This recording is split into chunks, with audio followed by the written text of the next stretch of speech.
Hi, I'm the Let's Play Baseball Curse, and this is a presentation about Community. This is the unlisted version only made available in the Loudboy Bruisertown Discord server. It contains some information only found there.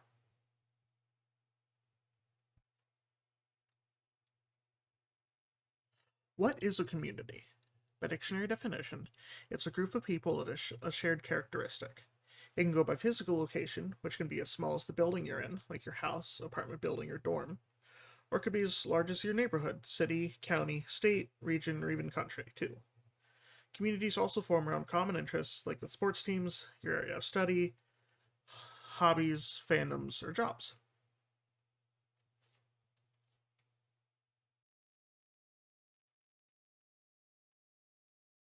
Why do we form communities?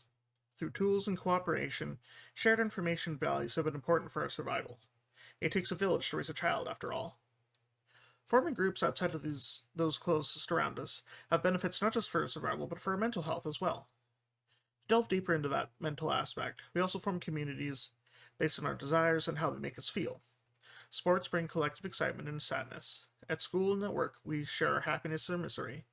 And our hobbies and fandoms bring a sense of intrigue, wonder, and a... Here are some examples.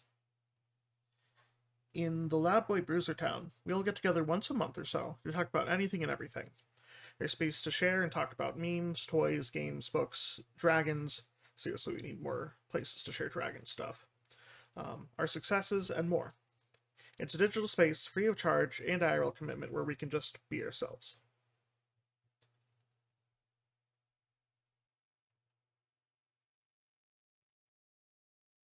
Here's some more examples.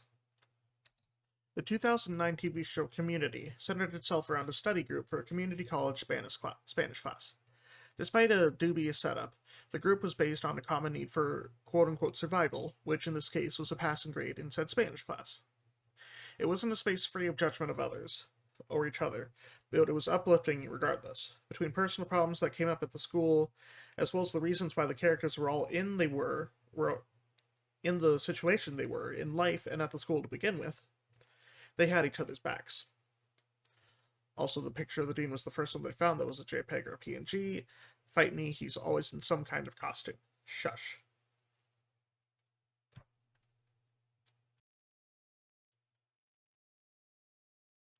Sports teams and their fans are also popular communities to be a part of. They rely on a common sense of identity. Everybody has a sports thing they can cheer for.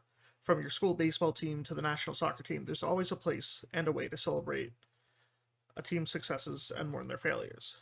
And they're all ways to bring each other together through sports.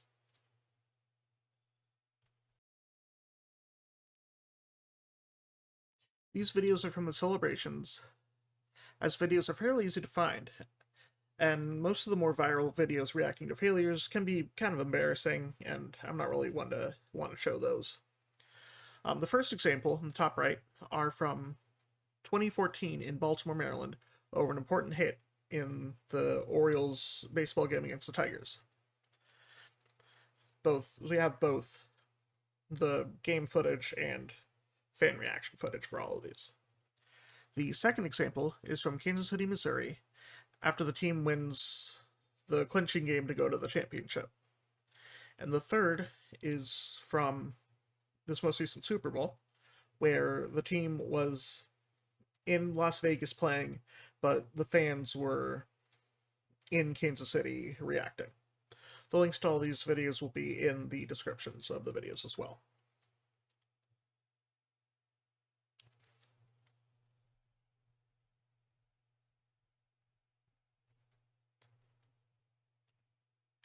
I want to hear the smack. Did he hit it? Yeah! Oh, we tied it up right there. Hold on. We're one up now. I'm videoing it. That was the fan reaction from this next clip. And everybody knows he's ready to fire on the first one. Bases loaded. Young swings, line drive. That is down and to the wall. Cruz is in. Pierce is in. Hardy around third. He's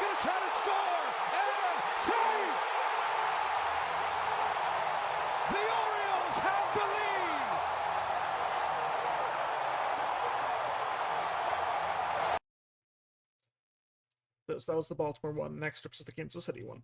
The first one, the baseball one. Here comes a 2-1.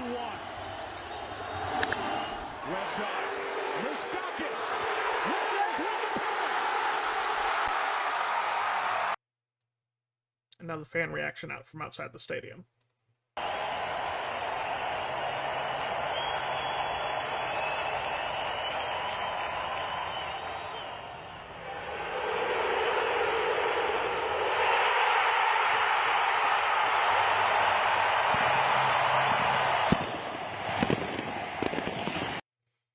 That one in particular I like because not only is it personal to me being my local baseball team, but the person who made the play, his last name is Moustakis, and his nickname is Moose. So the fans all say Moose, or always shouted Moose whenever he made a play, and it kind of sounds like they were booing, except they weren't. I always thought that was kind of funny. Anyway, the next one is the Super Bowl one. Can only feel the number of people out there being like, what's going on? First and goal. Mahomes flings it. It's there! Hardman! Jackpot! Kansas City! And now the fan reaction for that.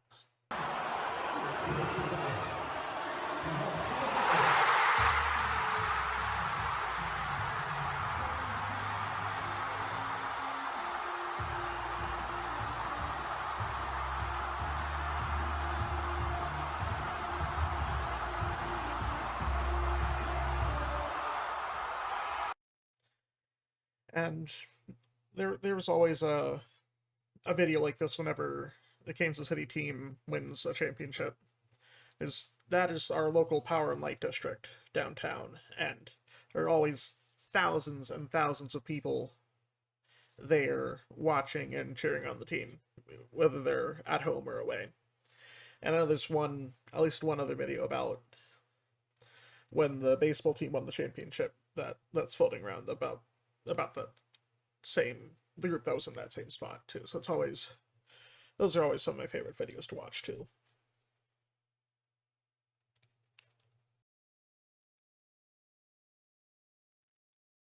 In our schoolings and our jobs, we're all groups of people working together or in similar spaces for a common goal.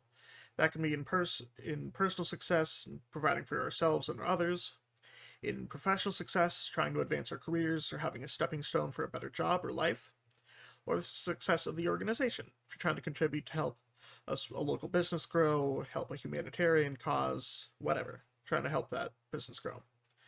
There's also the shared experience factor, like with sports. Having a common friend or enemy in teachers, bosses, or unnecessary meetings can bring us closer together. Like, oh, I love Mrs. Smith, she's my favorite teacher. Or, that meeting could have been an email. Stuff like that.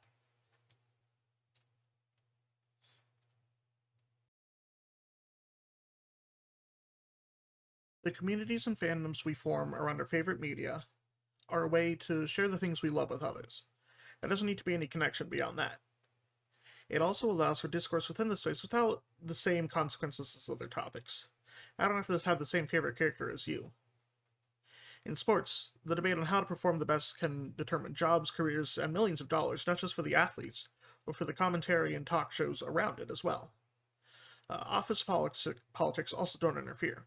You're less likely to get in trouble at work over a disagreement about your Kingdom Hearts tier list than a tier list about your bosses and your job. It's a safer space for disagreement, basically.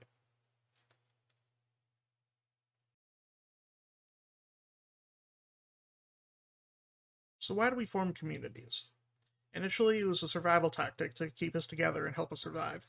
But we then started to make stuff up to continue to feel close to one another, because as people, we didn't and still don't want to feel alone. We can find literally any common ground to relate to one another. The caption for this picture on the right describes two gentlemen sitting in front of whoever's taking the picture, having both sat next to each other without previously knowing each other. Their only common ground between them is the stripes that they're wearing on their clothes. We all want to feel like we belong and feel like we have friends and a sense of community, and it's really easy to be able to seek that out and to find that, especially now with the internet. And I don't know, I just think there's something wonderful in that. So thank you for watching. I appreciate your time listening to me. Thank you so much. Have a nice day.